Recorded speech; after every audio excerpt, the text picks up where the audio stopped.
Okay, welcome everyone. Thank you so much for joining our webinar today.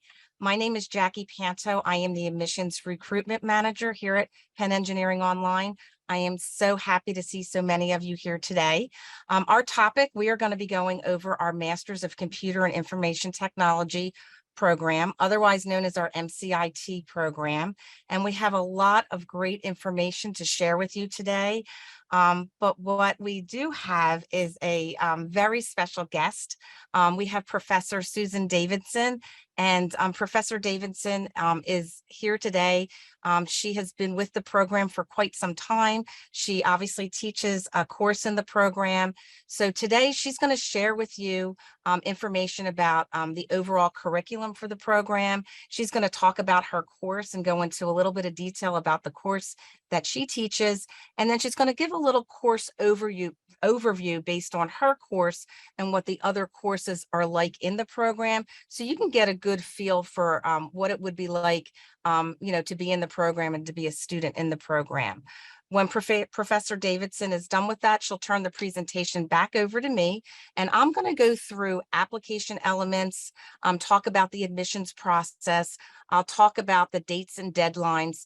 This way, when the webinar is over, you'll have a good sense of what your next steps are in terms of the application process. It'll be real clear. So I'm hoping that by the end of the webinar, Professor Davidson and I will have answered all your questions, and you're going to feel good about the program and will ease any concern that you might have.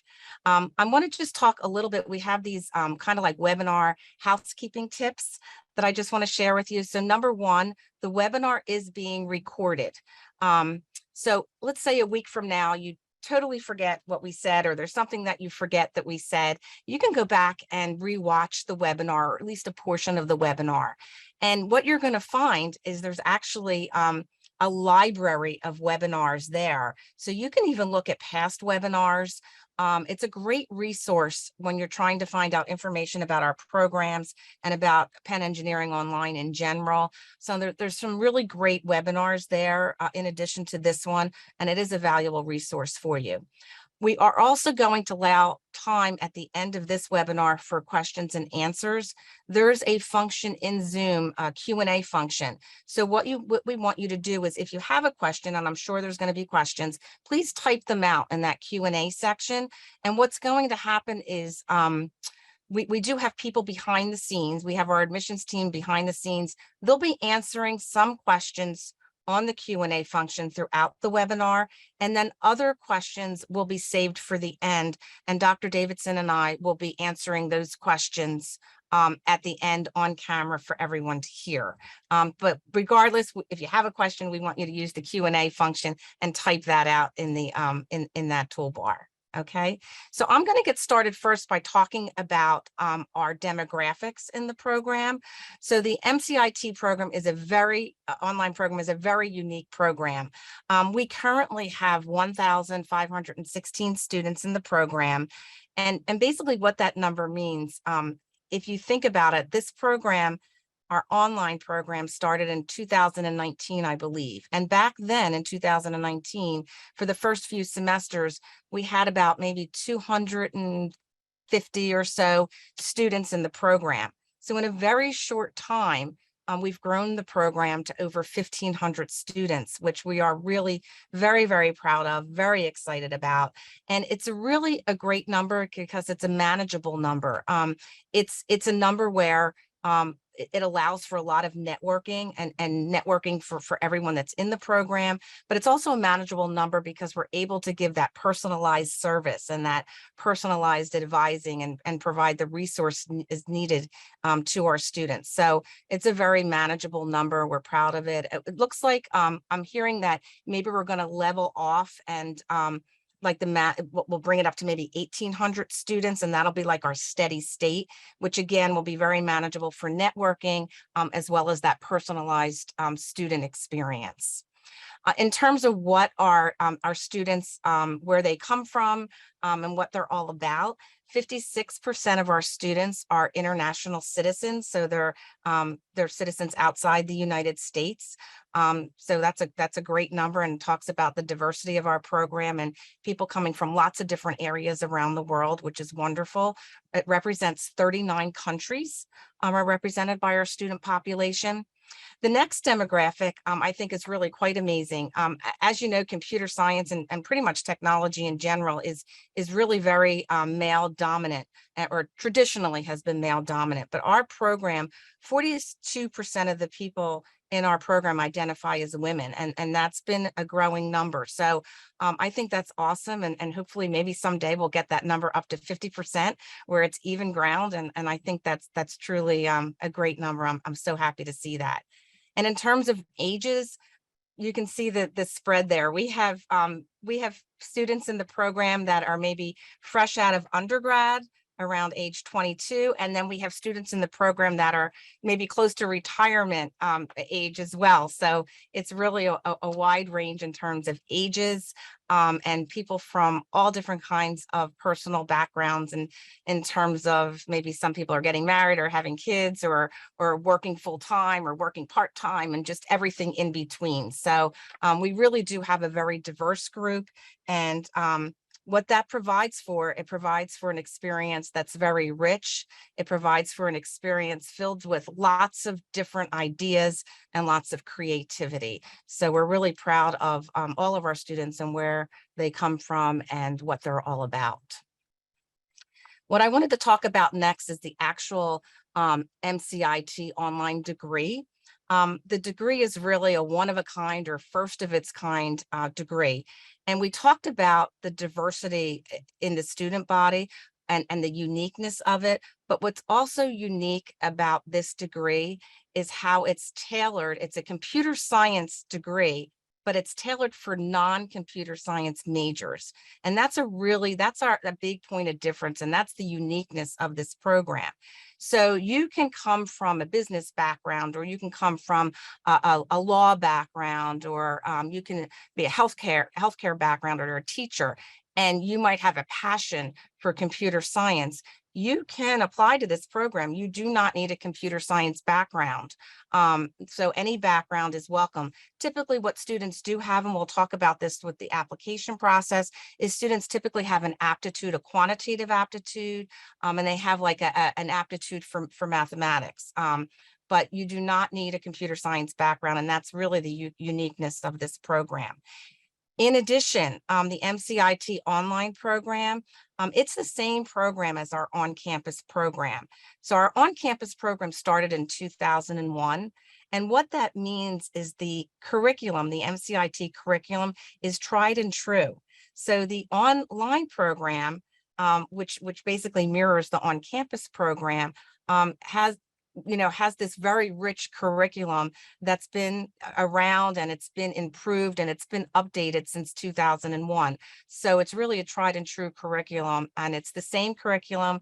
It's the same professors that typically teach on campus and online, and it is the same degree. So the degree is the same. It's identical to an on-campus diploma. There's no mention of online on the diploma.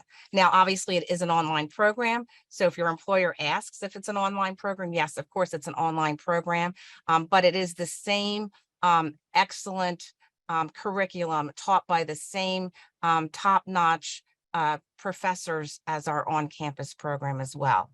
The other thing that I always like to point out, because we get this question a lot, the knowledge that's conferred in the MCIT Online program is the same knowledge that's conferred, in a traditional computer science degree as well. So basically, the same knowledge is conferred in a traditional computer science degree as it is in the Master of Computer Information Technology program. And that's an important point too, and that's a question that we typically get. So what I wanted to do, I'm going to turn the presentation over to Professor Susan Davidson. So Susan, thank you so much for being here. We're thrilled to have you. Thank you so much, Jackie, and for giving such a great overview of the MCIT Online program. My name is Susan Davidson. I'm a professor in the Department of Computer and Information Science in the engineering school at Penn. I did my undergraduate degree at Cornell University in mathematics. So much like many of you who are watching this, I did not come from a computer science background. Of course, my excuse was that actually computer science undergraduate degrees didn't exist at the time that I was going to school. But nevertheless, I think that there's a commonality that to study computer science, some sort of mathematical aptitude is good, but you do not have to have done it as an undergraduate. I then went on and did my PhD in computer science at Princeton University and studied for my dissertation things that were at the core of the applications of computers in that day and age, in banking and airline reservation systems, and thought a lot about how do you work in a distributed world with information. So that was the beginning of my love affair with computer science. I then came to University of Pennsylvania straight out of my PhD. And I arrived at Penn with a 3-month-old baby. Again, this is like many of you who will be entering the program. You may be at that stage in your career where you are starting a young family and juggling many things. So we understand that in the program, and we appreciate the fact that people can have a family and study at the same time. Since coming to Penn, I have created a course over the years in database and information systems, which is a course I'll talk a little bit about a little later. It is one of the elective courses in our program. I also have always loved studying things at the intersection of computer science and other disciplines. So early in my career, I got interested in bioinformatics. How does computers and biology interact? And that sort of morphed as time has gone on, with computer science plus statistics plus your favorite discipline being data science. So now I co-direct a Master's of Data Science program as well. So I love computer science. I love seeing it applied to many other disciplines. And I think, as Jackie said, we started this MCIT on campus program back in 2001. And much of the impetus for that program was also because of the interdisciplinarity of our field with other disciplines. We needed to be able to take people who had quantitative skills, wanted to apply that computationally to other disciplines, and that was sort of at the forefront of what we were thinking back in 2001 when we started MCIT on campus. Moving on to the curriculum, there are 6 core courses in the curriculum and then 4 elective courses. The 6 core courses are really giving you the necessary background in computer science, starting with an introduction to software development, which is essentially an introductory programming course focused on object-oriented languages and software development and design, good software design principles. And then so this course would give everybody the common background in programming that would be required for the upper level courses. Since there is such a strong connection between computer science and mathematical reasoning, we also have a course on the mathematical foundations of computer science. And what this does is really gives you ideas of sets and functions, permutations, combinations, probability, sort of discrete mathematics, which is underlying many of our courses. There's some that underlies my course in databases as well. So fundamentals of mathematical principles underlying computer science are taught in the second course. So now you would know how to write a program, you would understand sort of the mathematical thinking that goes on behind it. But now, how do you understand what the computer does with that? So the third course, Introduction to Computer Systems, starts to tell you how the computer can take this code that you've written in a high-level language, translate it into very simple instructions that can actually be executed on the computer, and sort of give you an idea of how do these things work? How do you store data? How do you operate on that data, and so on. The next course bumps up into a level where we talk about data structures and software design. So there's some basic data structures like arrays and lists and queues and trees. Many of these are names that you use in sort of common parlance, but they have very specific meanings in terms of the operations that you do on them. And so we talk about the data structures and how do you go about designing a good program around those data structures. The next course in computer systems programming then bumps up a little bit more to modern paradigms of programming, introducing you to things like threading and concurrent execution, synchronization, inter-process communication, and so on. So this is giving you the systems aspect of programming. And then the last required course talks about common algorithms or recipes for doing things on top of common data structures. How do you know when those are going to work well over large amounts of data? Working well meaning that they will not take forever to execute, that they will stop in a reasonable amount of time, and allows you to reason about the goodness of an approach, a recipe, an algorithm to solving a problem using computation. So those are the fundamentals that are really necessary in order to then build on top of it in the elective courses, which build on aspects of these core courses. And as I mentioned earlier, there's a number of different elective courses that's been growing since this degree program has been created. My course is one of them. There's also a data science course that was added a year ago, courses in artificial intelligence and machine learning and more. So the elective courses allows you to choose a little bit, how would you want to tailor your own personal experience through the MCIT Online program. Moving on to my course, I teach a course called Database and Information Systems, which is really telling you how do you build one of these large applications. So you've all interacted with online shopping as an example. There's a web interface, but underneath that, there's a database. That database is storing all sorts of information about the products and the prices and all sorts of billing and shipping information. How do you build such a system?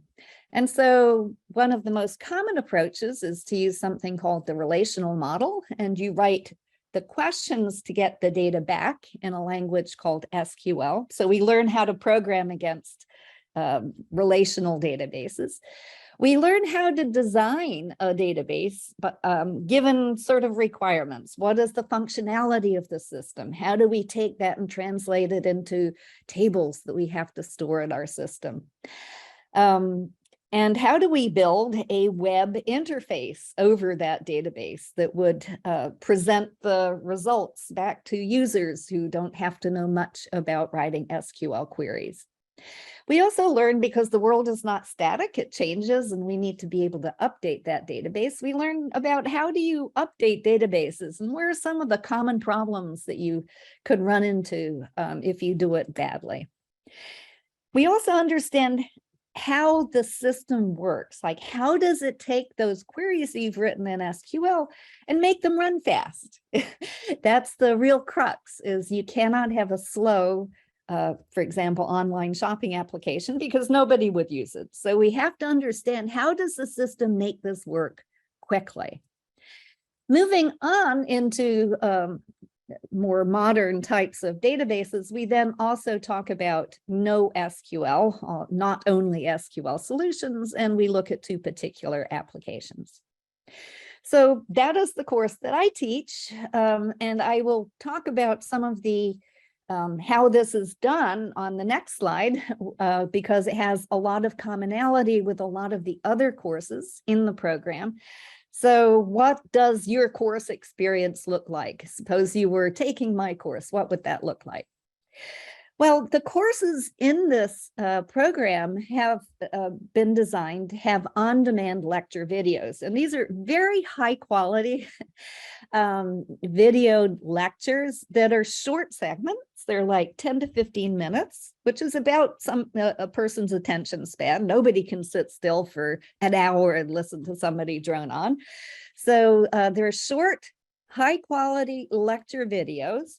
You can watch them when you want to. So you don't have to go to a real-time lecture session. You can watch them and do the course requirements sort of at your own pace to some extent. Of course, there are homeworks and they're due by a certain time. But by and large, it's up to you to get the work done by the deadlines for the assignments. There is no required real-time sessions. There are some real-time sessions. For an example, in my course, we have recitations that are held weekly at a certain time, and a TA will talk about a particular topic and run through some exercises, and there's a back and forth between the students and the TA in real time. But students are not required to go to it, and it is recorded so that you can watch it later. If it happens to fall in the middle of the night because you live in a different time zone, or if you are working and you can't make it, then certainly you can always listen to the recorded sessions at your own time and pace. Additionally, to give a little bit of back and forth, more of a real-time experience, we have online discussion forums. I think Ed discussion is the one that we're using. And the idea is that you can type in a question about a lecture video or about a homework, something that you're just unclear about. And we, the TAs and the professor, the team behind the course, will answer those questions. We try to give short turnaround, a day at worst, but depending on the complexity of the question, that depends on how quickly we can answer it. So there is that. There's some sort of back and forth between the teaching staff and the students. We also like our students to answer each other's questions, so that's another aspect of it. Homeworks, there's going to be homeworks in all courses. In my course, there are 6 homeworks. They're due every other week. Other courses may have weekly homeworks. So there is something to keep everybody on track, on a pace. And to help you with questions that you have, we have an army of teaching assistants who all know the material very well and will answer questions during office hours or in the ongoing discussion forums. I forgot to talk about office hours. There are also office hours. The faculty hold office hours of 1 or 2 times a week. And then there's office hours that are scheduled with the teaching assistants who on a more frequent time scale. So that's what the course experience is really like. So I think at this point, I can turn it back over to Jackie, but I'll be delighted to answer. I've seen some questions in the Q&A. I'll be happy to answer your questions as we go along. Thanks so much, Susan. That was great. I have to laugh. We were talking about with the recorded lectures. I think it's Olivia Roth who says she's one of our assistant directors here, and she always says if you want, it can be like Netflix, and you can binge watch all the lectures at one time if you really wanted to. So we don't really recommend that, I think. No, of course not. But it is kind of neat that you have the ability and the flexibility to fit them into your schedule when need be. So thanks so much. I wanted to take it over here and talk a little bit about our student community and how our student community interacts. So we're really proud of our student community. We have a very caring community, a very helpful community. Our students are very willing to help each other. They're willing to share job opportunities. They're willing to help each other. If somebody's having a difficult time, through the ups and downs of the program, so to speak. So some of the ways that students can communicate, there's a Slack workspace, and that is one of the main ways that students communicate to one another. They Slack each other.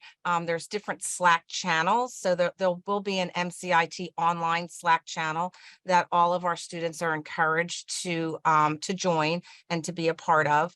And these are just different ways that you can communicate with one another. There might be different channels. There could be a channel based on a course channel. There could be different channels based on demographics. From what I understand, we do have a lot of students that take one course at a time, and I think they call themselves the Turtle Club. So they have a Turtle channel in Slack, and they communicate with one another as well. So it's a great vehicle for communicating back and forth. Of course, we have a LinkedIn student channel. This is for current students as well as alumni. So this is also a great way to communicate, to keep on top of things, to promote events or to see events. So LinkedIn is also another great vehicle. Our students also have a club, MOSA, which is the MCIT Online Student Association. This is a student-run club. Again, you don't have to join this. But it's there for students who want to get involved. And they actually run a great peer mentoring program. So if you want to mentor someone after you've gone through a semester or two, and you want to mentor a new student and kind of show them the ropes and help them through that all-important first semester, that's a program that our student association MOSA runs. And then they also run they have other events and other things that you can get involved with. So that is one of the clubs that is offered. And then we do our best to have events throughout the year. Now we are able to have some in-person events, which is awesome. We're so excited. We actually are preparing for our fall festival coming up in October for current students and alumni. This will be an in-person event on campus. It's a 3-day event.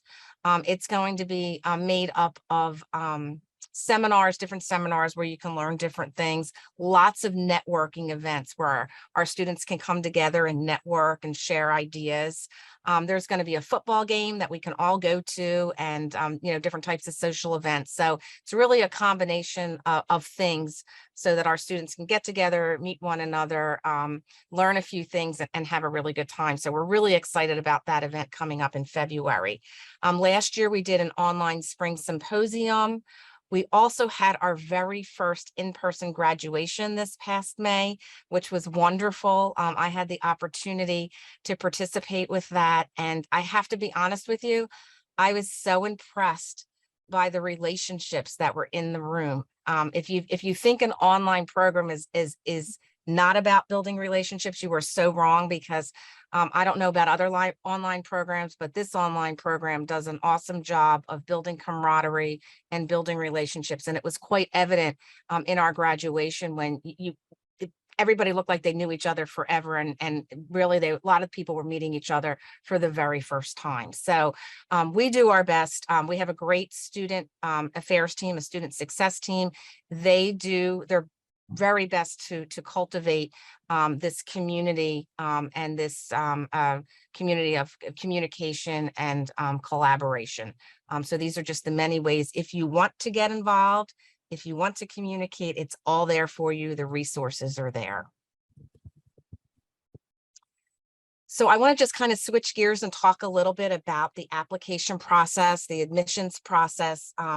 You all are probably at a different point. Maybe some of you have started the application, maybe you haven't yet, and some of you might have even submitted your application already. There's several items with the application. The first 4 items on the list are what you need to actually press the submit button. You need to have your resume, your personal statement, your college transcripts, and pay your $90 application fee. And you also need to have contact information for recommenders. So those you definitely have to hit that submit button. So in terms of your resume, a lot of applicants think, oh, this is the easiest element on the list because I just maybe went through a job search and I have an updated resume. But what I like to point out is to take a real good look at your resume. And is your resume, is it set up that it shows your abilities and it shows how you are a great MCIT online student.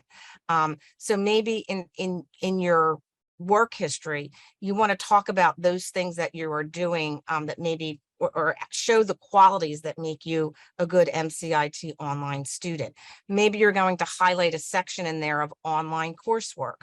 Online coursework and seeing your online previous coursework is important because not everybody's cut out for an online program. And it is nice to be able to see that you've done online work and that you're used to online courses. And that might be a section that you want to create on your resume. We also talked about a little bit, I touched upon having a quantitative aptitude. Although you don't need a computer science degree, undergraduate degree, what we do find for students to be successful is that they have an math aptitude or quantitative aptitude. So we're going to look for those quantitative courses on your transcript, but maybe you've taken, since you've graduated undergrad, maybe you've taken some online courses or some certificate programs that are quantitative based. So you might want to have a little section on your resume that calls that out as well. So these are just some tips that you might want to include in your resume. Your personal statement. This is kind of like your interview. We don't do interviews with this program rather, but this is a way for us to get to know you. You want to make sure you answer every question.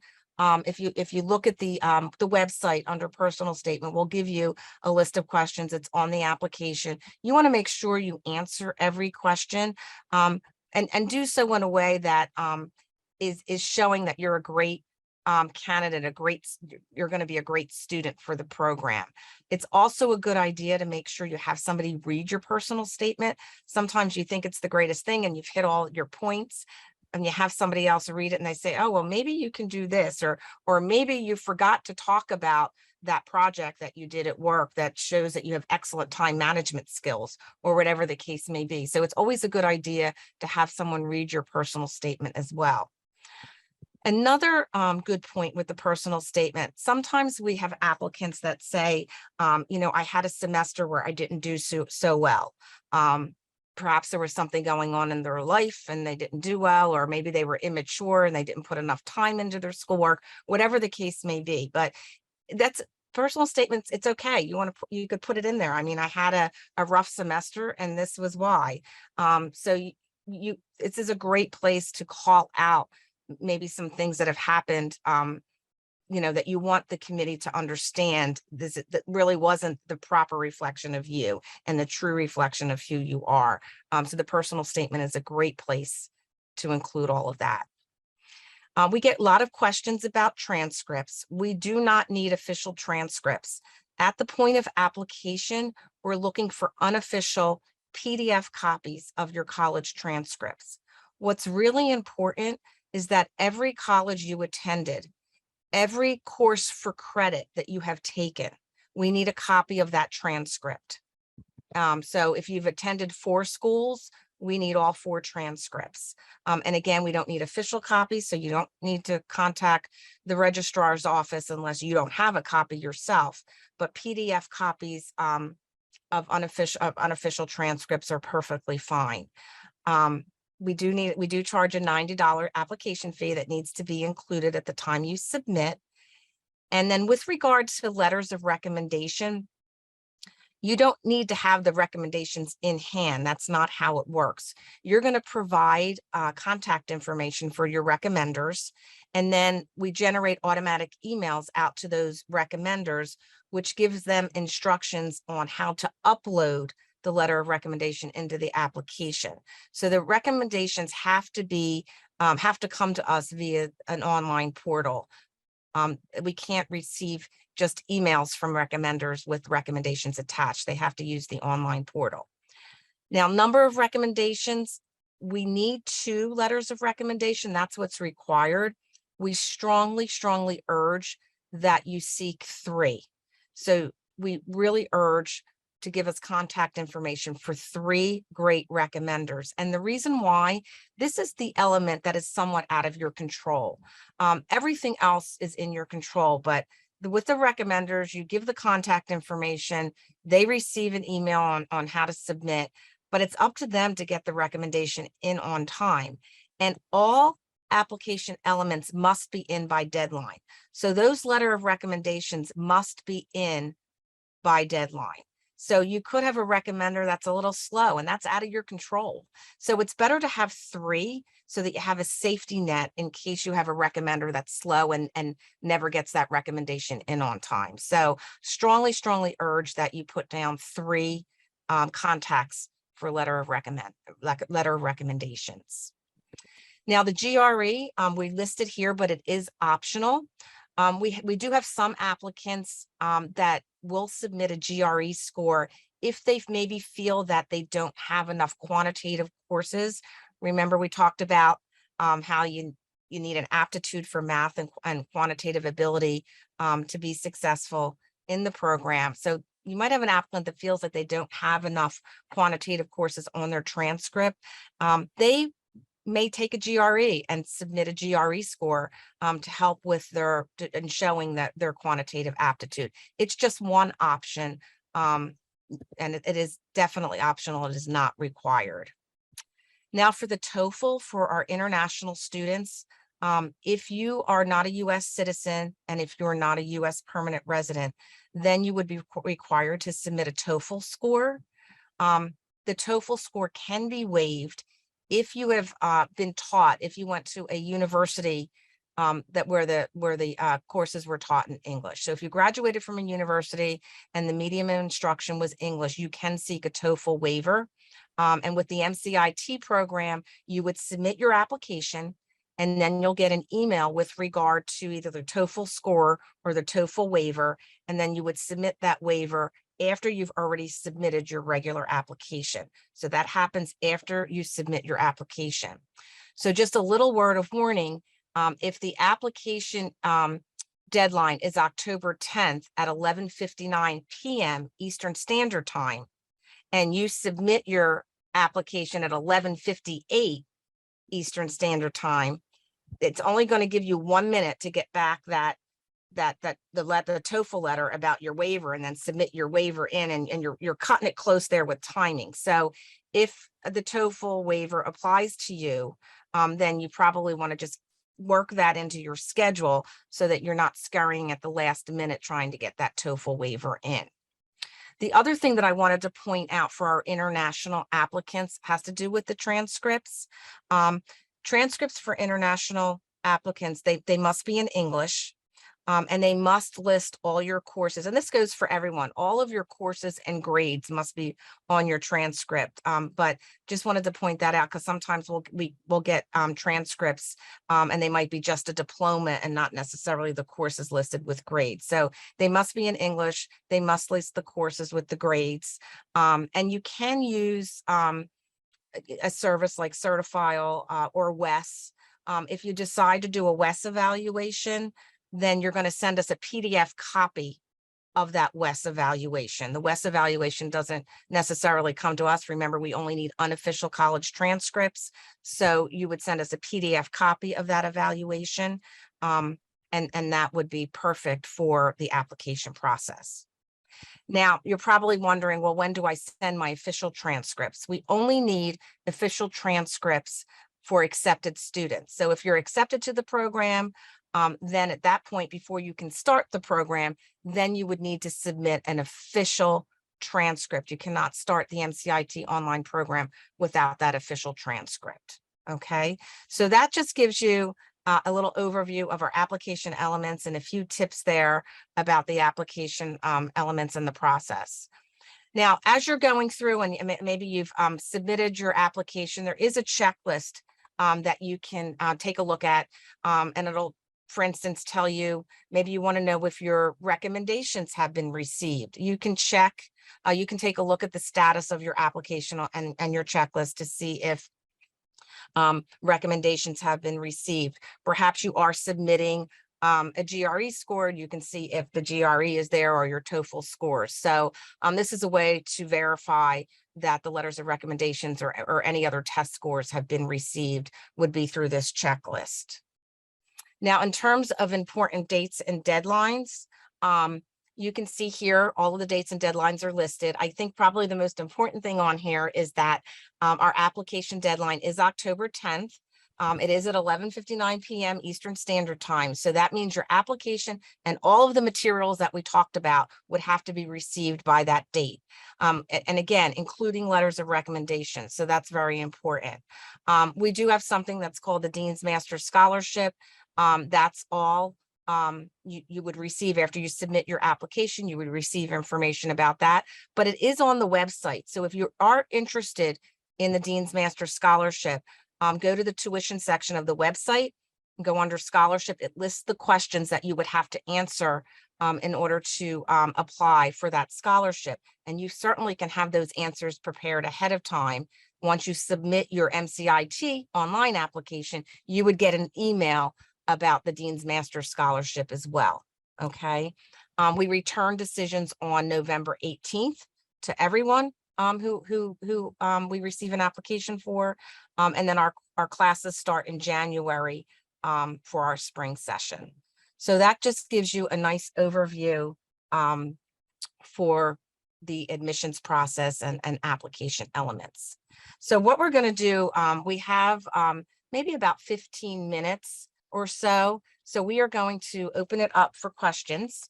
I'm going to look here and see what questions have come in, and we'll see how we can handle that. So it looks like, I know we're giving you a ton of information here, but hopefully we'll be able to clear some things up with the questions. So our first question is, how much and what kind of math would I need in order to be competitive for admission? Okay, so the way I like to answer this is everybody's situation is different. Everybody's scenario is different. So sometimes what might work for one applicant doesn't work for another applicant. So it really does depend. But the way you want to think of this is that obviously you have to have some sort of quantitative aptitude. We are looking for those quantitative courses on your transcript.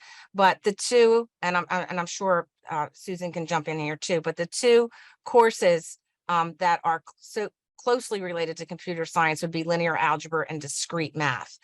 So those are definitely math courses that are closely related to computer science. I'm not saying that you definitely need to have those on your transcript, but if for individuals that might be looking to maybe take a course to supplement their application, those two math courses are computer science oriented math courses. We do have applicants that also look to take calculus. From what I understand, the thought processes that are involved in calculus could be similar, but I know there's some students that might do a lot of students have had calculus in their undergrad. Sometimes they'll take a refresher. So there's lots of different options. You can take online courses. You could take a math course at a community college if you feel you don't have enough quant courses on your transcript. And of course, the GRE is optional, but you could also take the GRE. So the amount of math really depends on what's already on your transcript, how long ago you graduated, all those sorts of things. So you just kind of have to take a hard look at of what you already have on your transcript.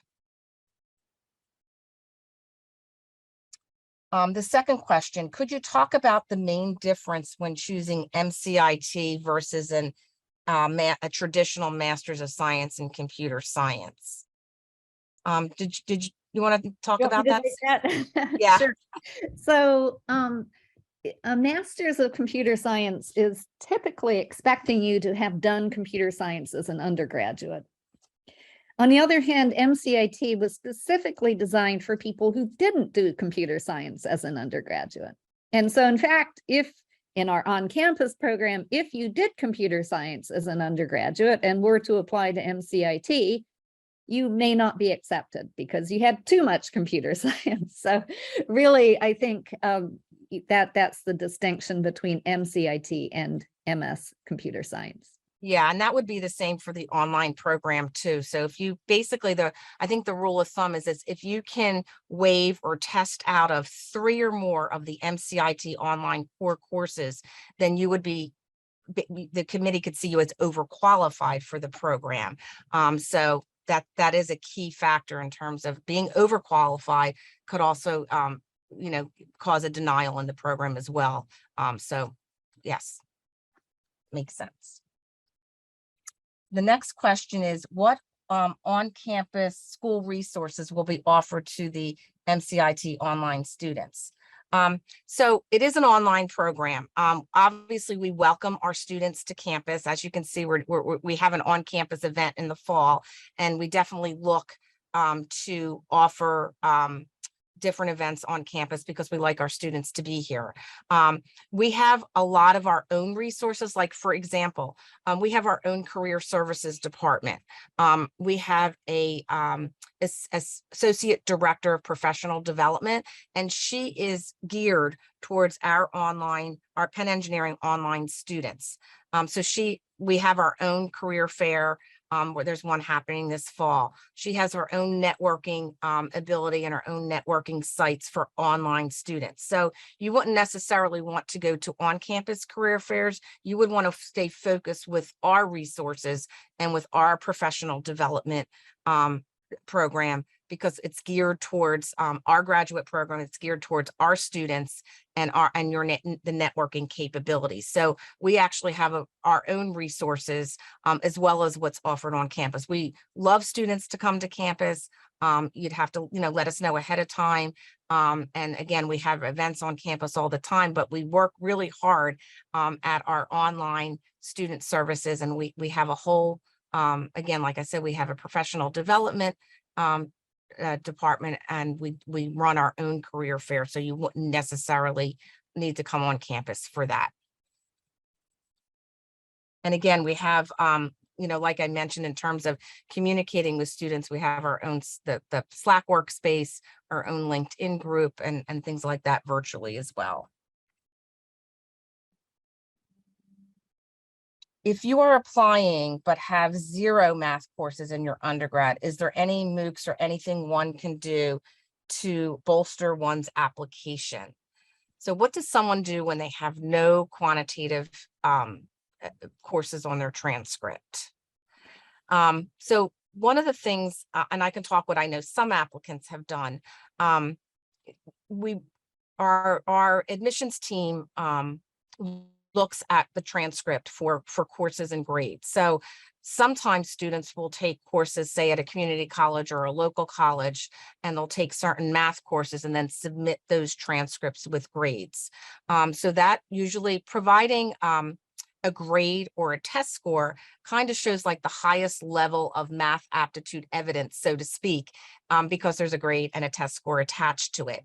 There is the option of taking online or MOOC courses, but not always is there a grade involved with that. They're not 4-credit courses. So maybe you're receiving a certificate for those. And they're great to supplement your application if you have some quantitative courses, but probably the best way to show your quantitative aptitude, your mathematical aptitude, it would be with a course and a grade, or with a GRE and a test score. Again, that a test score and a grade kind of speaks for itself, where sometimes these online MOOCs they're not for credit, they're more certificates. It doesn't necessarily, hold the highest amount of evidence for your aptitude, if that makes sense. I don't know if there's anything you wanted to add to that, Susan. No. Okay, great. And the next question is, would there be a group student project or interactions with other students in the course? So are there group projects?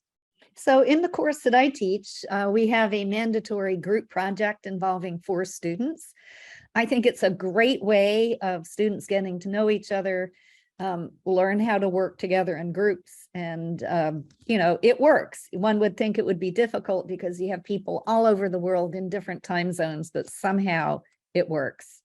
I think other courses also have group work that goes on.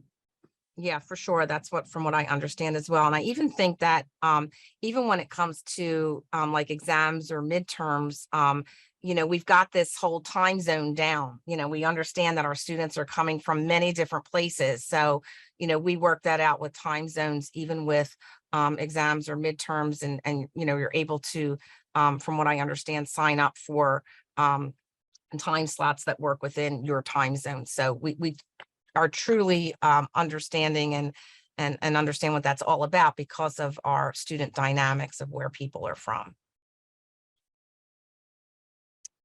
And then another question, is there an opportunity to concentrate or specialize within the computer science degree if one chooses to do so? Within the online program, I think this I'm is assuming that's what they're talking about. Yeah. right. So among the electives, the 4 electives that you could take, you could choose those that are more in a particular area. So I'll take data science as an example because it's something that I really understand. So if you wanted to do computer science, data science, you would do the 6 required courses, and then you do databases, you do big data analytics, you do either natural language processing, AI, one of those, or ML, machine learning. So that would be computer science tailored towards an applications in data science. You could do the same thing, tailoring more towards robotics or vision by taking the electives that would be more related to that. Excellent. And that it actually brings up something that I failed to mention, and we did get a question on this. Somebody asked about our dual degree program with MCIT and our MSEDS program. So we have a new program, Master of Science in Engineering and Data Science, and we also offer a dual degree in that program for our MCIT Online students. So if you become an MCIT Online student and data science is really an area of interest for you, you can apply to the dual degree program. So after an MCIT student finishes 6 courses in the MCIT program, they can apply to the MSEDS online program. And it's an abbreviated application. You don't have to do transcripts or letters of recommendation or anything like that. It's basically a personal statement. I believe you have to have a 3.5 GPA in the MCIT program. What happens is you complete the MCIT program and you graduate. So you take all 10 courses in the MCIT program, you graduate from that program, and then you automatically matriculate after you apply and whatnot. You automatically matriculate into the data science program, and you would only need 6 additional courses to get your MSEDS online degree. So you would only need 6 additional courses. So ultimately 4 courses from the MCIT program will transfer into the MSEDS program, and then allowing you to only have a remaining 6 courses. So that's another awesome opportunity for our MCIT online students, is to take advantage of that dual degree if data science is your area of interest. So I think just making sure we've covered all your questions before we wrap it up here, but I think I have covered everything. Oh, one more just came in. Look at that, nick of time here. Does a course in statistics add a star to your application? If yes, what statistical course would Professor Davidson recommend? So certainly statistics is at the heart of a course, for example, in machine learning or data science. So statistics would also show quantitative aptitude, so it would be helpful there as well. So what course? A basic course in statistics, a base probability. If you haven't taken probability, a basic course in probability, a basic course in statistics, one that would be more quantitative rather than other, but basically a basic course in statistics. Great, excellent. So I think what we're going to do, I don't see any more questions, so we will we'll just kind of wrap this up. What I wanted to do is to provide some information about what to do next. Let's say an hour from now, tomorrow, 2 days from now, you have more questions, or we didn't get to your question, or you couldn't type it fast enough. There's lots of different places that you can go to get answers. The first great spot for answers to questions is our fact database. That's on our website. Our website has lots of wonderful information. So if you go to our website and you look at the fact database, there's tons of questions and answers in there, and they are the most asked questions that we get. So that's a great spot. You can certainly email us. You can email us at online admissions at cs.upenn.edu. We do our best to answer all of our emails within 24 hours. So please feel free to email us your questions. We also have private advising sessions. So we have office hours. Right now, I'm doing office hours twice a week on Tuesdays and Fridays. We are looking to add more office hours over the next month or so. So hopefully we'll have more office hour slots, but this is a way, they're 15-minute slots. So this is a way for you, if you have a unique situation, you can certainly sign up for office hours, ask your questions, and they're in 15-minute slots. So please feel free to do that as well. We do have a mailing list. So if you aren't on our mailing list and you aren't receiving regular emails about events and whatnot, please sign up for our mailing list so that we can keep you informed. And then we have two awesome open courses. These are great courses to get a great feel for what the MCIT online program is all about. Also gives you some great base work in the program. This is our introduction to programming in Python and Java specialization. You can go on our website. They're listed under open courses. And then we also have our computational thinking for problem solving course, which Professor Davidson teaches. So you will get to hear her and her lectures prior to being accepted into the program. So these are great courses that help you get a good understanding of what the MCIT online program is all about. And it really, some students take these courses and they're super excited, and they're like, this is exactly what I'm looking for. I can't wait to start this program. And some other applicants might take these open courses and they might be like, oh, maybe this might be too much for me, and it may be way more than I bargained for. Maybe I don't need an entire master's program. Maybe I just need a few courses to give me a little bit of a specialized skill set in one area. So regardless, I think they give you a good indication of what the program's all about. They're also help in terms of preparing you for the program, giving you some online experience if you haven't had online experience. So they could help you in a lot of different ways through the application process as well. So we have given you a ton of information. Hopefully we've answered your questions. And you feel like you're in a better spot. So we thank you very much for being here. Thank you, Professor Davidson, for all of your insight and your information. We greatly appreciate it. So thanks so much. Have a great rest of your day, evening, afternoon, wherever you're from. So thanks so much. We appreciate it. Bye-bye.